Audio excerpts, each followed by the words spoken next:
কেউ আপনার স্ত্রীকে হট বললে সেটা কি ভালো লাগে? প্রশ্ন সানা খানের।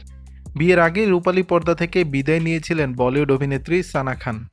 নাম, যশ, খ্যাতির চাকচিক্য ছেড়ে 2020 সালে ইসলাম ধর্মে মন দেন তিনি। সানার হঠাৎ অভিনয় ছেড়ে দেওয়ার সিদ্ধান্ত সকলকে অবাক করেছিল। এবার মেয়েদের পোশাক পরিচ্ছদ নিয়ে সানা খানের জুড়ে দেওয়া প্রশ্ন ঠিক না ভুল তা নিয়ে রীতিমতো দ্বিধাদ্বন্দ্বে ভুগছে নেটিজেনরা।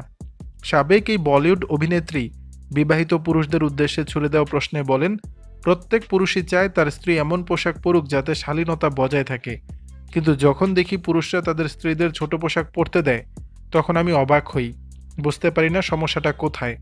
অন্য পুরুষরা যখন আপনার স্ত্রীকে হট বলেন সেটা কি আপনার ভালো লাগে? সানার এমন প্রশ্নের উত্তর দিতে গিয়ে এখন দ্বিধা বিভক্ত বলিউড ও নেট দুনিয়ার বাসিন্দারা। তাদের কেউ বলছেন সানা তার বক্তব্যের মধ্য দিয়ে নারীর স্বাধীনতাকে যেমন খর্ব করেছেন, একসময় যে অভিনেত্রী বোল্ড লুকে পর্দায় নিজেকে তুলে ধরেছেন তার মুখে এমন কথা মানায় না।